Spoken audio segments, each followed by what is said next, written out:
Very good morning to all of you. आज की class हम स्टार्ट करते हैं।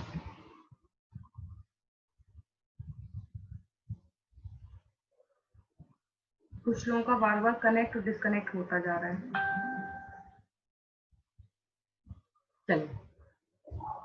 चलिए सभी को गुड मॉर्निंग। क्लास हम स्टार्ट करेंगे आज की। आप लोगों को पता है कि अभी तक हम लोग पढ़ रहे थे सीपीसी, लेकिन लास्ट क्लास में हमने डिस्कशन किया है कि अब चूंकि एमपीएडीपीओ का नया सिलेबस एमपीपीएससी ने अपलोड कर दिया है, तो अकॉर्डिंगली हम उस हिसाब से स्टडी करेंगे। अब मतलब हम अब जो स्टडी करेंगे अपने इस ग्रुप में या अपने जो ऑनलाइन क्लासेस है, वो हम एमपीएडीपीओ के सब्जेक्ट पे कमांड करते हुए सारी स्टडी करेंगे। तो आज आईपीसी पढ़ेंगे, कल सीआरपीसी पढ़ लेंगे, एक दिन एविडेंस पढ़ लेंगे, ताकि किसी को भी ये ना लगे कि भाई ये सब्जेक्ट मेरा पढ़ा है, ये सब्जेक्ट मेरा पढ़ा है। तो इक्वली सारे सब्जेक्ट्स हम लोग जो है लेकर के साथ में चलेंगे। वैसे भी जो है सीआरपीसी, आईपीसी और एविडेंस कोरिलेट होते ही हैं। आज ही हम जैसे सेक्शन पढ़ेंगे तो आपको समझ में आ जाएगा। आईपीसी बिना सीआरपीसी के वैसे भी नहीं पढ़ी जाती। तो आईपीसी में कुछ सेक्शन सीआरपीसी के, सीआरपीसी में कुछ सेक्शंस आईपीसी से रिलेट करके ही पढ़ना पड़ता है। तो हम एक दिन आईपीसी, सीआरपीसी, एविडेंस और सीपीसी हमने जो कंटिन्यू करी थी उसको भी हम नहीं छोड़ेंगे। एक एक दिन हम वो भी पढ़ते चलेंगे। क्यों? रीजन ये है कि एमपी सिविल जज में तो सीपीसी आता ही है, तो एमपी सिविल जज भी इस ईयर के लास्ट तक आएगी, क्योंकि वो तो हर साल आती है एमपी में। हाँ, अगर कोरोना की वजह से डिले होती है, तो अगर दिसंबर तक नहीं आई एमपी सिविल जज, तो जनवरी या फरवरी में 2021 में एग्जाम होगा ही होगा। ठीक है, तो चलिए आज की क्लास हम स्टार्ट करेंगे बिना टाइम वेस्ट किए हुए।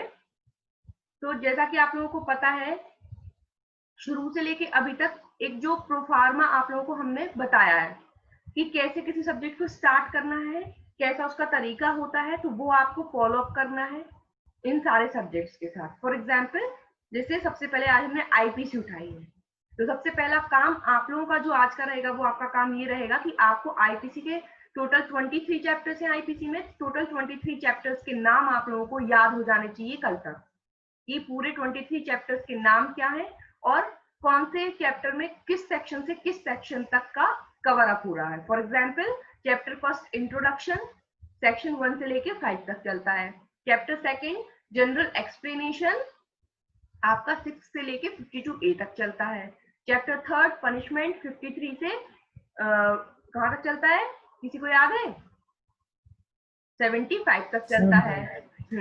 फिर उसके बाद चैप्टर 4 जनरल एक्सेप्शन 76 से 106 तक चलता है। इस तरीके से पूरे 23 चैप्टर्स आपको याद कर लेना है। उसका बेनिफिट क्या होगा? उसका बेनिफिट ये होगा कि अगर चैप्टर बेस्ड कोई क्वेश्चन आता है तो आपका वो क्लियरिफाई हो जाएगा, क्योंकि कई बार चैप्टर बेस्ड क्वेश्चंस भी आ जाते हैं कि पर्टिकुलर ये जो है ये कौन से चैप्टर में दिया गया है। जैसे उन्होंने पूछ लिया क्रिमिनल काउंस्पिरेसी कौन से चैप्टर में दिया है आईपीसी की, तो आपको पता होना चाहिए क्रिमिनल काउंस्पिरेसी चैप्टर 5A में है। इस तरीके से क्वेश्चन आ जाते हैं। सेकंड थिंग जो आपको करनी है वो ये करनी है कि आईपीसी की इंपॉर्टेंट सेक्शंस मैं ऑलरेडी ग्रुप में आप लोगों को सेंड कर चुकी हूँ। अपना ऑडियो बंद कीजिए, किसने खोल लिया? लक्ष्मी जी अपना ऑडियो बंद कीजिए। दूसरा काम आप लोगों को ये करना है कि जितने भी सेक्शंस हैं, इंपॉर्टेंट सेक्शंस जिनका हेडिंग से क्वेश्चन बनता है एग्जाम में, वो इंपॉर्टेंट हेडिंग्स आपको याद कर लेनी है। वो मैंने सारी ग्रुप पे भेज दी है और मैं एक बार और सिलेक्टेड करके भेज दूंगी। सिर्फ वो हेडिंग्स जिनमें आपके क्वेश्चन जो है हेडिंग बेस्ड ही आएंगे। फॉर एग्जाम्पल, उन्होंने पूछा कि अनलॉफुल असेंबली कहाँ डिफाइंड है? 141 में। जो डेफिनेशन क्लॉज हम पढ़ेंगे अभी सेकंड वाला पार्ट में, तो उसमें जो डेफिनेशंस होती हैं वो बाय सेक्शन ही पूछी जाती है। कि उन्होंने पूछ लिया इंजरी को कहाँ डिफाइन किया गया है, विक्टिम जो है जैसे डब्ल्यू विक्टिम नया जुड़ा है, कब जुड़ा है, कहाँ डिफाइन किया गया है। ये सारे कुछ क्वेश्चंस जो है सेक्शन बेस्ड आपको आएंगे, है ना, आप बाहर चल के। उसके बाद जैसे जैसे हम कंटिन्यू आगे पढ़ाई करते जाएंगे सब्जेक्ट्स में, related magazines, related cases, related doctrines जो रहेंगी वो आपको लिखते जाना है। आज ही बैठ के आईपीसी का सबसे पहले चार्ट बना लो, जैसा बता चुके हैं। जिसने नहीं देखा हो वो एक कैसे सिविल जज की तैयारी करें ऐसा एक वीडियो डला हुआ है यूट्यूब पे, एक बार उस वीडियो को देखो। उसमें पूरे चार्ट्स बताए हैं मैंने कैसे बनाना है। बनाओ, आज ही बैठ करके काम करना है ये दोपहर में तुम लोगों को। ठीक है, चलिए स्टार्ट करते हैं। तो आज Indian penal code IPC start करना है हमें। स्क्रीन शेयर कर देती हूँ मैं एक बार। ये देखिए, Indian penal code 1860, act number 45 of 1860। तो मैं पहले भी बता चुकी हूँ आपको अपने बहुत सारे वीडियोस में कि ये जो एक्ट नंबर होता है, एमपी एडीपीओ के एग्जाम के हिसाब से आपको सारे एक्ट्स के एक्ट नंबर याद करने पड़ेंगे, क्योंकि एक्ट नंबर से क्वेश्चन बनता है, एमपी एडीपीओ में पूछते हैं। तो आईपीसी का एक्ट नंबर क्या है? Act number 45 of 1860। इसका मतलब क्या होता है? इसका मतलब होता है कि 1860 जो ईयर चल रहा था, उस ईयर में ये एक्ट 45 नंबर का था। इसके पहले ऑलरेडी 44 एक्ट्स बन चुके थे और ये 45वें नंबर का एक्ट था। फॉर एग्जाम्पल अभी 2020 चल रहा है, 2020 में जितने भी एक्ट्स बने होंगे फ्रॉम 1 जनवरी से, तो उनको वैसी नंबरिंग दे दी जाती है। जो एक्ट पहले बना होगा उसको act number 1, act number 2, act number 3, जिस सीरीज में पास होते जाते हैं पार्लियामेंट से, उस सीरीज में उनको एक्ट नंबर मिलता जाता है। पहली चीज। दूसरी चीज, एक्ट नंबर क्या होता है कि जब भी हम किसी एक्ट का नाम एक्ट नंबर के साथ बोलते हैं तो वो कहलाता है उसका फुल टाइटल। शॉर्ट टाइटल हमेशा क्या होता है? एक्ट का नाम। जैसे इसका नाम क्या है शॉर्ट में?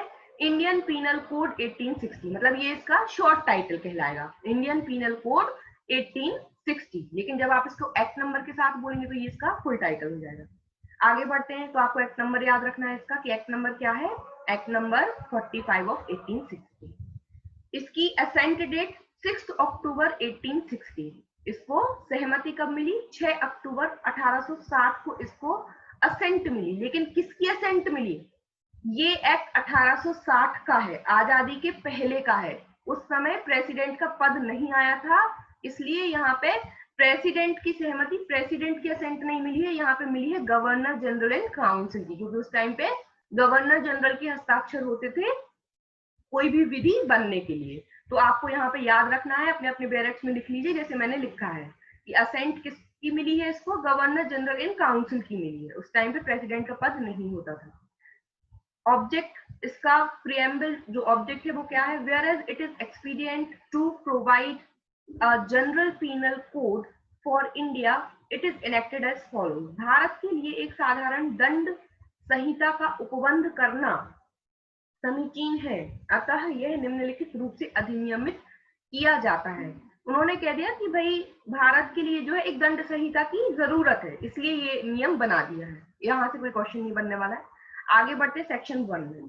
सेक्शन 1 बात कर रही है title and extent of operation of the code. आपको दिख रहा होगा स्क्रीन पर, संहिता का नाम और उसके प्रवर्तन का विस्तार।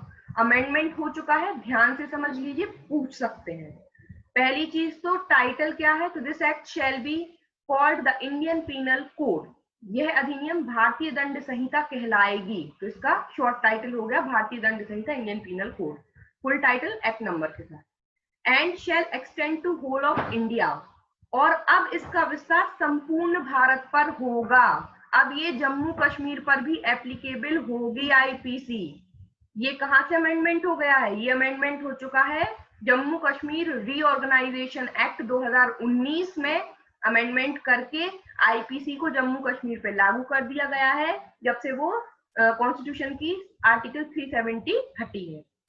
उसके बाद जम्मू कश्मीर रीऑर्गेनाइजेशन एक्ट में अमेंडमेंट हुआ 2019 में, और उसके द्वारा आईपीसी को जम्मू कश्मीर पर लागू कर दिया गया है। इससे संबंधित भी एक वीडियो मैं यूट्यूब पर डाल चुकी हूँ कि कौन कौन से एक्ट्स हैं जो हमारे एग्जाम्स में आ सकते हैं, कौन कौन से वो एक्ट्स हैं जहां जो अब जम्मू कश्मीर पर लागू होंगे। तो वो आप यूट्यूब पे से जाकर के देख करके वो लिस्ट अपनी कॉपी में लिख लेना, या फिर जम्मू कश्मीर रीऑर्गेनाइजेशन एक्ट 2019 को पीडीएफ डाउनलोड कर लेना अपने मोबाइल में। आगे बढ़ते हैं, तो ध्यान रखना है अमेंडमेंट हो चुका है, अब आईपीसी जम्मू कश्मीर पर भी लागू होती है। आगे बढ़ते हैं सेक्शन 2 की तरफ। Section 2, punishment of offences committed within India. Bharat के भीतर किए गए अपराधों का दंड। यहाँ बात क्या हो रही है? कैसे अपराधों के लिए पनिशमेंट की बात कर रहे हैं? भारत के भीतर ऐसे ऑफेंसेस, ऐसे क्राइम्स जो इंडिया में किए गए, इंडिया के अंदर किए गए हैं, उनके लिए क्या पनिशमेंट होगी उसकी बात हो रही है। तो इसकी लैंग्वेज को समझना बहुत जरूरी है, ध्यान से पढ़िए। स्टार्टिंग है एवरी पर्सन, नेक्स्ट पेज पे मैं शेयर करती हूँ। Every person shall be liable to punishment under this code and not otherwise for every act or omission contrary to the provisions thereof, of which he shall be guilty within India। इसमें कहा गया है हर व्यक्ति इस संहिता के उपबंधों के प्रतिकूल हर कार्य या लोक के लिए जिसका वह भारत के भीतर दोषी होगा, इसी संहिता के अधीन दंडनीय होगा, अन्यथा नहीं।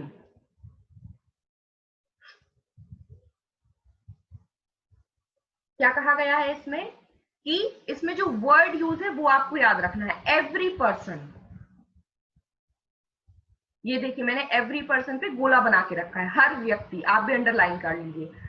एवरी पर्सन का यहाँ पे क्या मतलब है, यहाँ पे अपराध भारत के अंदर हो रहा है, लेकिन अपराध करने वाला हर व्यक्ति हो सकता है। हर व्यक्ति का मतलब होता है इंडिया में रहने वाला, इंडिया का सिटीजन भी हो सकता है, और इंडिया में ना रहने वाला किसी अदर कंट्री का सिटीजन भी हो सकता है। मतलब सिटीजन और नॉन सिटीजन दोनों पर ये धारा एप्लीकेबल हो रही है। बात क्लियर हुई? एवरी पर्सन मीन्स हर व्यक्ति, दुनिया का हर व्यक्ति को पनिशमेंट किया जाएगा। क्यों, कब पनिशमेंट किया जाएगा, कंडीशन क्या है, तो कंडीशन उन्होंने कहा है कि every person shall be liable to punishment under this code. मतलब हर व्यक्ति आईपीसी के तहत पनिशमेंट पाने का हकदार होगा, एंड नॉट अदरवाइज, और कहीं हकदार नहीं होगा पनिशमेंट पाने का, and not otherwise for every act और ओमिशन, ऐसे हर कार्य के लिए या ऐसे हर लोक के लिए जो उस व्यक्ति ने कमिट किया है in the contrary to the provisions देयरऑफ।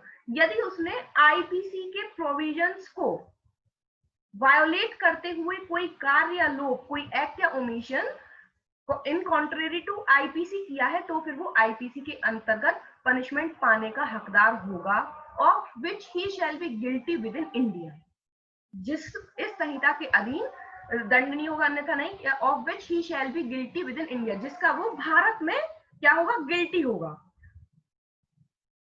Bharat के भीतर दोषी होगा। तो यहाँ पे मतलब ये है कि भले ही बाहर का व्यक्ति है, लेकिन उसने इंडिया में कोई अपराध कर दिया है, ऐसा अपराध कर दिया है जो आईपीसी के अंदर आने वाला अपराध है, किसी ना किसी आईपीसी की सेक्शन के अंदर कोई अपराध किया है, तो पनिशमेंट भी उसको कैसे मिलेगी, आईपीसी के अकॉर्डिंग मिलेगी। बस इतनी सी बात ये बोल रहा है। इसमें आपको ध्यान देने वाली बात ये है कि ये जो सेक्शन 2 है इसको बोलते हैं इंट्रा टेरिटोरियल ज्यूरिसडिक्शन। आप लोग अपने बैरक में लिख सकते हैं, सेक्शन 2 को क्या बोला जाता है, इंट्रा टेरिटोरियल ज्यूरिसडिक्शन। अंतः प्रादेशिक क्षेत्राधिकार की बात करती है ये, कि भारत के अंदर अपराध हो रहे हैं और उनके लिए अगर पनिशमेंट देना है तो आईपीसी के तहत ही पनिशमेंट दी जाएगी, भले ही पर्सन बाहर का हो। एवरी पर्सन में थी, स्क्रीन शेयर अब हट गई है मैम। हाँ तब हो गई थी ना, ठीक है, चलिए कंटिन्यू करते हैं।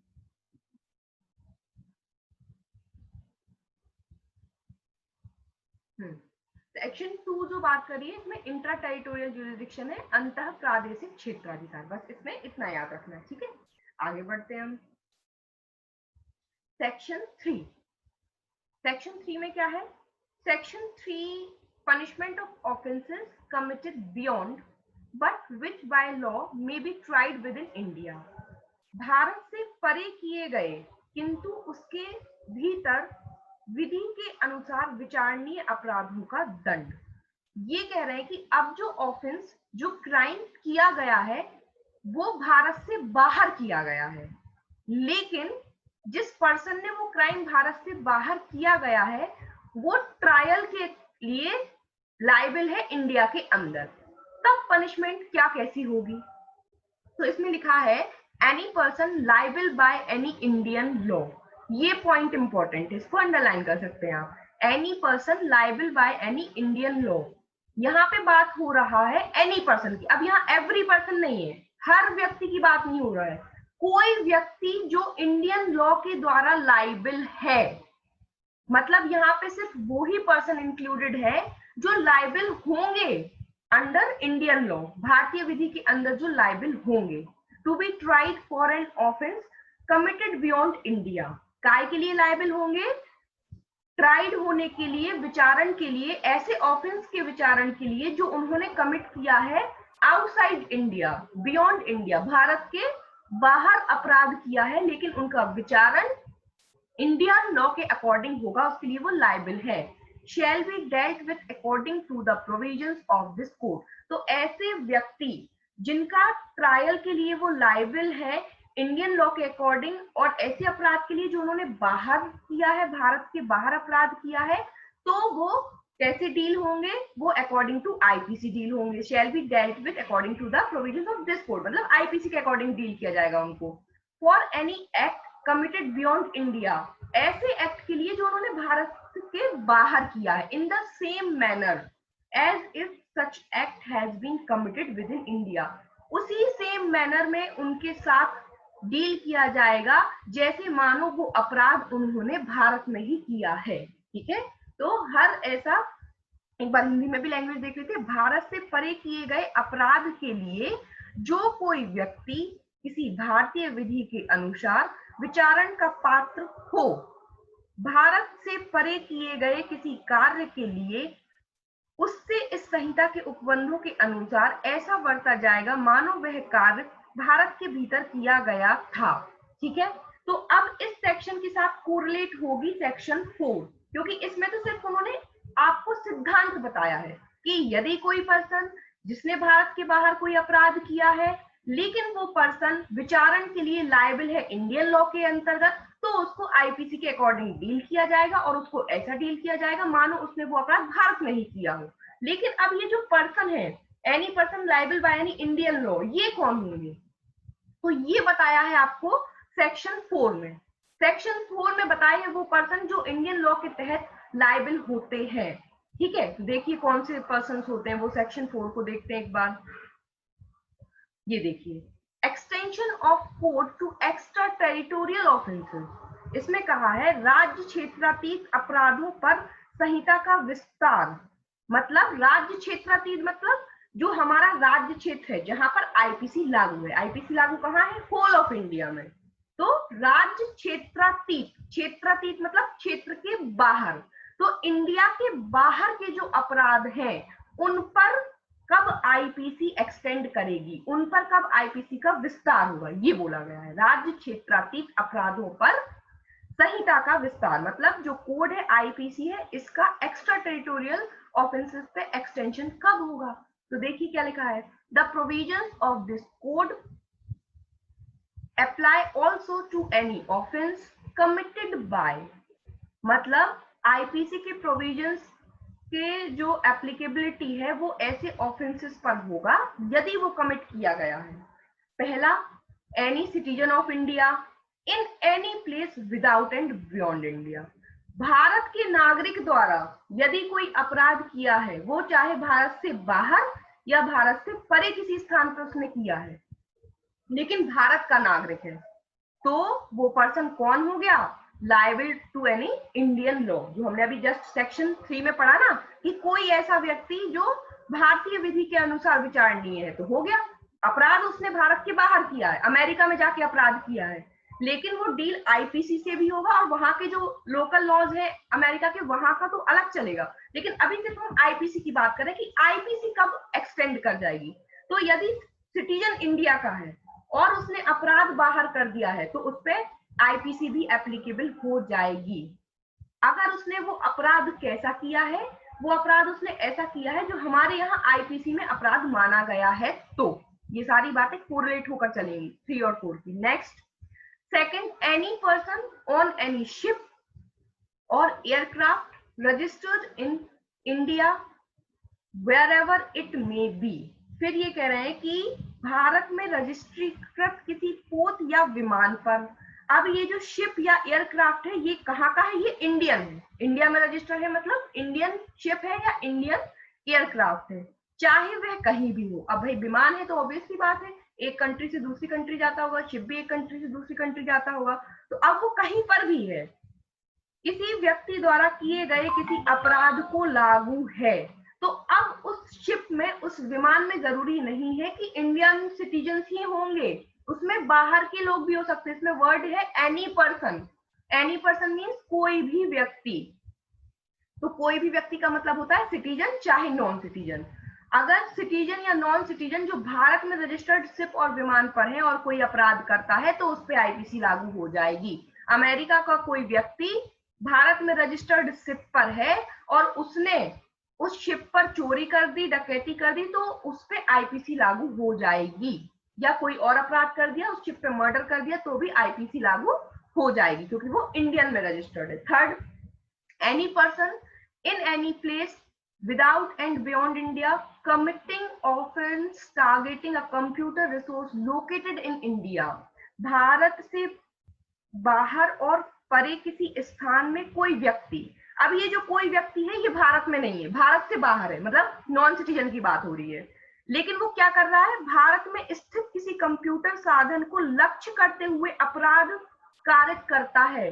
कोई नॉन सिटीजन है, भारत के बाहर का कोई सिटीजन है और वो टारगेट कर रहा है इंडिया में रखे हुए कंप्यूटर सिस्टम को, जो इंडिया में लोकेटेड कंप्यूटर रिसोर्स है उस पर टारगेट कर रहा है, तो फिर उस पर क्या लागू हो जाएगी, वो आईपीसी के अंतर्गत लायबल माना जाएगा। इंडियन लॉ, मतलब इंडियन लॉ के अकॉर्डिंग वो लायबल माना जाएगा विचारण के लिए। ठीक है, तो इसमें इतने पॉइंट्स हैं। इसके साथ हम पढ़ते हैं 108A। पहली चीज तो आप ये ध्यान रख लीजिए कि सेक्शन 3, सेक्शन 4 प्लस 108A को क्या कहा जाता है, एक्स्ट्रा टेरिटोरियल ज्यूरिसडिक्शन। लिख लीजिए यहाँ पर, एक्स्ट्रा टेरिटोरियल ज्यूरिसडिक्शन, बाह्य प्रादेशिक क्षेत्राधिकार से संबंधित प्रोविजंस ये हैं, सेक्शन 3, 4 प्लस 108A।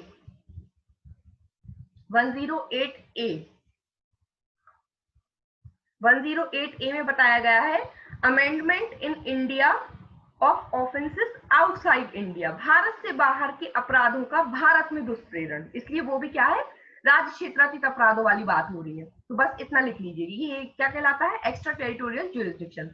इसके साथ हम पढ़ते हैं सेक्शन 4 के साथ हम पढ़ते हैं सीआरपीसी की सेक्शन 188 भी।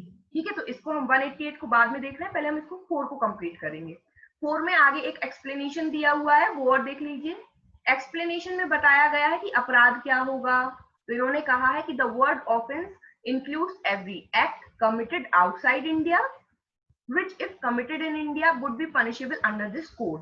तो इन्होंने कह दिया है कि अपराध शब्द के अंतर्गत भारत से बाहर किया गया ऐसा हर कार्य आता है जो यदि भारत में किया जाता तो इस संहिता के अधीन दंडनीय होता। मतलब आईपीसी के अंतर्गत जितने भी ऑफेंस बताए गए हैं, अगर आईपीसी वाले ऑफेंस आपने भारत से बाहर कर दिए हैं, आपने मतलब ये 3 कैटेगरी के लोगों ने, इंडियन सिटीजन ने भारत के बाहर कर दिया है, इंडियन में रजिस्टर्ड शिप पे किसी भी पर्सन ने कर दिया है, किसी बाहर के पर्सन ने कंप्यूटर को टारगेट करते हुए ऐसे अपराध करे हैं जो आईपीसी के अंतर्गत अपराध है, तो वो अपराध है, ये बोला है एक्सप्लेनेशन में। कंप्यूटर रिसोर्स का मतलब क्या है, कंप्यूटर रिसोर्स का मतलब, कंप्यूटर साधन का मतलब वही है जो इंफॉर्मेशन टेक्नोलॉजी एक्ट की सेक्शन 2 क्लॉज के में है। तो इसको याद रख लेना है, सेक्शन 2 क्लॉज के of IT act defined computer resources. ये हमें एडीपीओ में भी सब्जेक्ट है तो वैसे भी याद करना ही है। तो कंप्यूटर रिसोर्स को कहाँ डिफाइंड किया गया है, इंफॉर्मेशन टेक्नोलॉजी एक्ट में 2K में। एक दृष्टांत दिया है, ये दृष्टांत भी एग्जाम पॉइंट ऑफ व्यू से इंपॉर्टेंट है क्योंकि किसी भी सेक्शन में इलस्ट्रेशन है वो इंपॉर्टेंट होते हैं। इन्होंने कहा है A who is a citizen of India commits a murder in Uganda, he can be tried and convicted of murder in any place in India in which he may be found। का जो भारत का नागरिक है, ये citizen कहाँ का है, India का है, और इसने हत्या की है युगांडा में, मतलब किसी फॉरेन कंट्री में, वह भारत के किसी स्थान में जहां वह पाया जाए हत्या के लिए विचारित और दोष सिद्ध किया जा सकेगा। तो मतलब उसने भले ही बाहर की कंट्री में हत्या कर दी, तो इसका मतलब ये नहीं कि उसको इंडिया में सजा नहीं मिलेगी, इंडिया में वो जहां पे भी पकड़ा जाएगा उसको अकॉर्डिंग टू आईपीसी मर्डर के लिए जो है प्रोसिक्यूट किया जाएगा।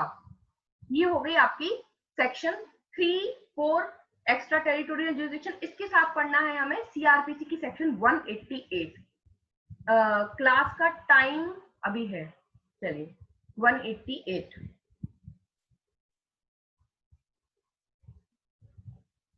ये देखिए सीआरपीसी की section 188, offences committed outside India. देखिए जो बात सेक्शन 3 और 4 से मिलती जुलती है वही बात सीआरपीसी की सेक्शन 188 में बताई गई है। 188 में सीआरपीसी में कहा गया है offences committed outside India, Bharat से बाहर किया गया अपराध। तो इसमें कहा गया है when an offence is committed outside India, जब भी कोई अपराध भारत से बाहर किया गया हो। कैसे कैसे? By a citizen of India, वही सेम चीजें आ गई 4 की, भारत के नागरिक द्वारा, वेदर ऑन हाई सीज और एल्सवियर, या तो खुले समुद्र में या अन्यत्र कहीं पे भी उसने अपराध किया लेकिन है इंडिया का citizen. By a person not being such citizen, अब ऐसे व्यक्ति द्वारा जो भारत का नागरिक नहीं है लेकिन अपराध उसने कहाँ किया है? ऑन एनी शिप और aircraft registered in India, Bharat में रजिस्ट्रीकृत किसी पोत या विमान पर किया जाता है, तब उस अपराध के बारे में उसके विरुद्ध ऐसी कार्यवाही की जा सकती है मानो वह अपराध भारत के अंदर उस स्थान में किया गया है जहां वह पाया गया है। तो इन्होंने कहा है कि कोई भी पर्सन जो सिटीजन नहीं है लेकिन उसने इंडियन शिप और इंडियन एयरक्राफ्ट पर कोई अपराध किया है तो he may be dealt with in respect of such offence as if it had been committed at any place within India at which he may be found. तो उसके साथ ऐसा बर्ताव किया जाएगा कि जैसे मानो उसने वो अपराध इंडिया में ही किया है, जहां कहीं पे भी वो इंडिया में पाया जाएगा उसको जो है कमिट कर दिया जाएगा। प्रोविजन में दिया है provided that notwithstanding anything in any of the presiding sections of this chapter, no such offense shall be inquired into or tried in India except with the previous sanction of the central government। लेकिन जब भी हम ऐसे व्यक्तियों से संबंधित किए गए अपराधों का विचारण या इंक्वायरी करना है हमें, तो वो इंक्वायरी और विचारण बिना केंद्र सरकार के पूर्व अनुमति की नहीं कर सकते, क्योंकि ये कहीं ना कहीं इंडियन सिटीजन है लेकिन हाई सी पे उसने कमिट किया है, बाहर का सिटीजन है, इंडियन रजिस्टर्ड जो हमारा शिप और एयरक्राफ्ट है उस पर किया है। तो हमें क्या करना है? ट्रायल तो आईपीसी के अकॉर्डिंग चलेगा, इंक्वायरी चलेगी, लेकिन हमें केंद्र सरकार की पूर्व मंजूरी देना पड़ेगी। तो ये 3 और 4 से रिलेटेड हो गई आपका प्रोसीजर 188 में। 188 में हमने क्या पढ़ लिया? प्रोसीजर पढ़ लिया। आईपीसी में हमने पढ़ा कि ट्रायल कैसे चलेगा, अकॉर्डिंग टू आईपीसी में वो लाइबल होगा, वो पर्सन लाइबल होगा, आईपीसी के तहत उसको पनिशमेंट मिलेगी, उसको दंड आईपीसी के अकॉर्डिंग मिलेगा। लेकिन ये सब करने के लिए पहले आपको कंसेंट लेना पड़ेगी, सैंक्शन लेना पड़ेगी, किसकी? केंद्र सरकार की। ठीक है, ये हो गया आपका सेक्शन 3, 4 प्लस 188 और सेक्शन 3, 4 108A को क्या बोला जाता है? एक्स्ट्रा टेरिटोरियल ज्यूरिसडिक्शन, ये याद रखना है। लास्ट सेक्शन बची, वो और फटाफट से देख लेते हैं हम। Section 5, certain laws not to be affected by this act, कुछ विषय विधियों पर इस अधिनियम द्वारा प्रभाव न डाला जाना। मतलब ऐसी कौन सी लॉज हैं जिन पर आईपीसी इफेक्टेड नहीं होगी, मतलब ये जो इस सेक्शन के अंदर जो हम लॉ पढ़ने वाले हैं उन पे आईपीसी लागू नहीं होगी। Nothing in this act shall affect the provisions of any act. Nothing in this act means IPC की कोई भी बात अफेक्ट नहीं करेगी किनके प्रावधानों को? Of any act for punishing mutiny and desertion of officer, soldier, seller और एयरमैन। ऐसी हर विधि जो किसी ऑफिसर, सोल्जर, सेलर और एयरमैन को म्यूटिनी और डिजर्शन के लिए पनिश करती है, उन पर ये आईपीसी प्रभाव नहीं डालेगी। हिंदी में क्या बोलते हैं इसको? अफसरों और अभृत्यजन को दंडित करने वाले किसी अधिनियम के उपबंधों पर। डिजर्शन समझते हैं? अभृत्यजन या डिजर्शन का मतलब होता है जो मिलिट्री, नेवल या एयरफोर्स के जो लोग होते हैं वो भाग जाएं। कभी कभी मिलिट्री को छोड़कर क्या करते हैं? भाग जाते हैं। कुछ लोग होते हैं घबरा जाते हैं अपनी प्रैक्टिस से, जो वहां पे हार्ड वर्क कराया जाता है सोल्जर्स को, तो वो क्या होता है? भगोड़े सुना होगा, जो सेना में भाग जाते हैं जो लोग, तो उनको पनिश किया जाता है पकड़ के कि पहली बात तो तुम सेना में भर्ती हुए और सेना में भर्ती होने के बाद तुम भाग रहे हो, तुम्हारी हिम्मत कैसे हुई भागने की? तो इनसे संबंधित और या विद्रोह कर दे, सैनिक हैं, ऑफिसर्स हैं, सोल्जर्स हैं, एयरमैन हैं, ये क्या करते, विद्रोह कर दे, भारत सरकार के खिलाफ कर दे या अपने ही मिलिट्री कैंपेन के खिलाफ कर दे, तो इनके लिए जो मिलिट्री लॉज बने हुए हैं उन पे आईपीसी लागू नहीं होगी। मतलब अगर ये म्यूटिनी और डिजर्शन से रिलेटेड कुछ भी एक्ट करते हैं सैनिक, तो उन पे आईपीसी लागू नहीं होगा, उनका मार्शल लॉ लागू होगा, पहली चीज। दूसरी चीज, in the service of government of India और the provisions of any special और लोकल लॉ, कोई स्पेशल लॉ और कोई लोकल लॉ यदि है, कोई स्थानीय विधि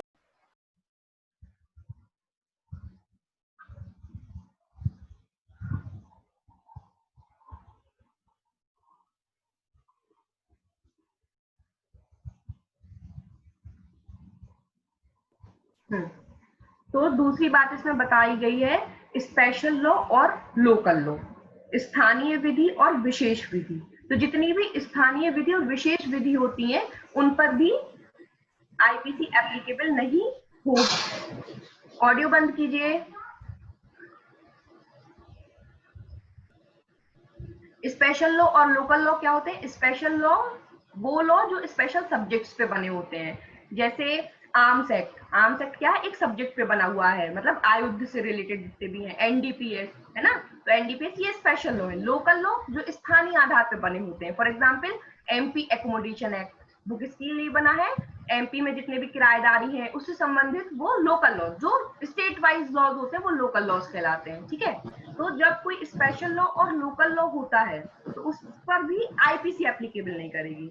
तो सर्टेन लॉज जिन पर आईपीसी एप्लीकेबल नहीं होगी, तीन चीजें, पहला स्पेशल लॉज पे, लोकल लॉज पे, और ऐसे एक्ट के प्रोविजंस पे जो म्यूटिनी और डिजर्शन को पनिश करने वाले प्रावधान बताती है, उन पे आईपीसी एप्लीकेबल नहीं होगी। ठीक है,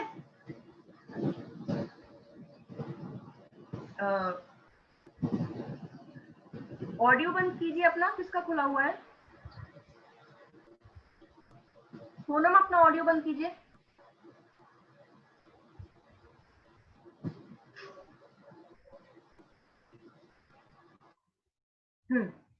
चलिए, तो ये हमारी सेक्शन 1 से लेके 5 तक कंप्लीट हो गई, जिसमें आपको सारी इंपॉर्टेंट चीजें बता दी है मैंने लगभग। एक इंपॉर्टेंट चीज और कि आईपीसी लागू कब हुई, क्योंकि इसमें टाइटल और एक्सटेंट बताया था और बाकी उन्होंने इन्फोर्समेंट बताई नहीं है, तो हमने इनेक्टमेंट डेट तो देख ली। इनेक्टमेंट डेट तो क्या थी आपकी? इनेक्टमेंट डेट थी 6 अक्टूबर 1860, है ना।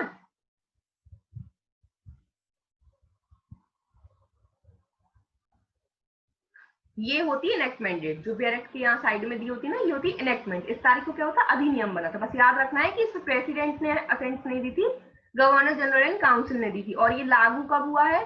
1 जनवरी 1862 को। 1 जनवरी 1862 को इनफोर्स हुआ है। लिख लीजिए अपने अपने बैरक पे, जिसको नहीं पता हो। आईपीसी लागू हुई है, इनफोर्स हुई है 1 जनवरी 1862 को। ये जो है लगभग हमारे प्रोविजन। सेक्शन 4 में एक इंपॉर्टेंट मैगजीन है, वो और लिख लीजिए आप लोग।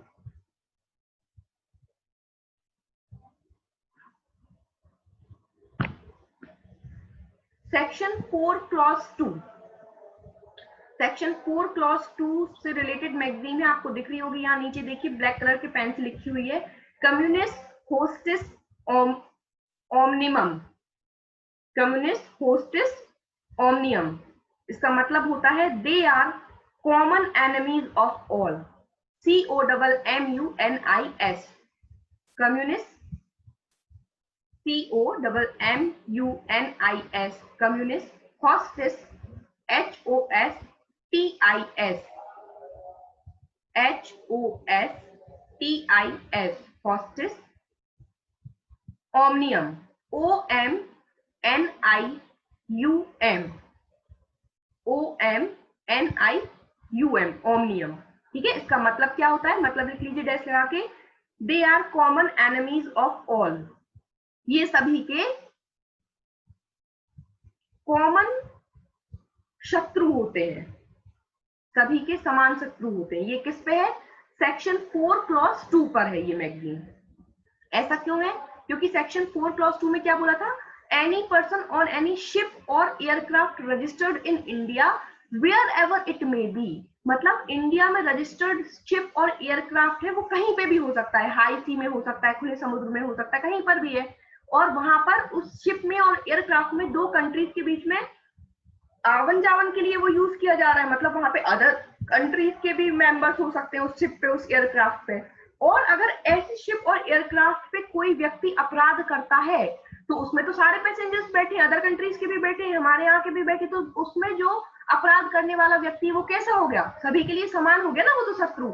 हाईजैक कर लिया इंडियन एयरक्राफ्ट। अब इंडियन एयरक्राफ्ट में जरूरी तो नहीं है कि सिर्फ इंडिया के ही लोग हो, कोई फॉरेनर आया होगा वो वापस जा रहा होगा, तो हाईजैक कर लिया तो वो हर कंट्री के लिए कैसा हो गया, समान शत्रु हो गया ना, इसलिए ये मैगजीन इस पे लागू होती है। ठीक है, और बस सेक्शन 5 तक के लिए सारी चीजें हो चुकी है।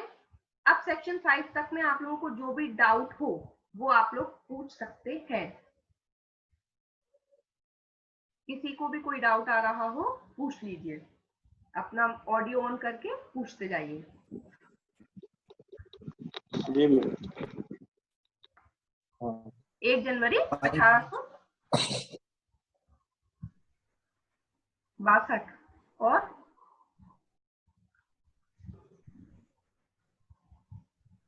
समझ में आ गया। वैसे आप लोगों को बता दूं सेक्शन 1 से लेके सेक्शन 5 तक में अभी ऐसा बहुत ज्यादा कुछ इंपॉर्टेंट नहीं है जो आपके एग्जाम पॉइंट ऑफ व्यू से बहुत ज्यादा इंपॉर्टेंट हो, तो ज्यादा परेशान होने की जरूरत नहीं है। जितनी चीजें पॉइंट टू पॉइंट बता दी बस उतना ही याद रख लेंगे, उतना पर्याप्त है। सेक्शन 1 से लेके 5 तक की हेडिंग्स याद कर लेना है, और जैसे जो चीज बता दी कि 3 इंटर टेरिटोरियल जुरिडिक्शन कहलाती है, 4, 5 और 108A को मिलाकर के एक्स्ट्रा टेरिटोरियल जुरिडिक्शन बोलते हैं। 4.2 से रिलेटेड मैगजीन हमने पढ़ ली कि ये मैगजीन यहाँ से रिलेट करती है। और इम्पोर्टेंट जो अमेंडमेंट हो गया है ये थोड़ा सा ध्यान रखना है कि अब आईपीसी जम्मू कश्मीर पे लागू है, क्योंकि ये रिसेंट में हुआ है, 2019 में हुआ है, तो हो सकता है पूछ ले। तो ये याद रखना है कि अब आईपीसी जम्मू कश्मीर पर लागू है। एक किसी एक्ट का तो पूछेंगे ये लोग, मतलब अब वो तो बहुत सारे एक्ट हैं जो अब जम्मू कश्मीर पे लागू है, तो किसी एक का पूछ लेंगे। तो आईपीसी पढ़ लिया हमने आज, तो आईपीसी अब जम्मू कश्मीर पे लागू है। ठीक है, तो अब नेक्स्ट हम कल की क्लास में सीआरपीसी पढ़ लेंगे। ठीक है, एक एक दिन जो है हम पढ़ते चलते हैं साथ में। चलिए, और किसी को कोई डाउट है तो पूछ लीजिए, नहीं तो फिर क्लास एंड कर।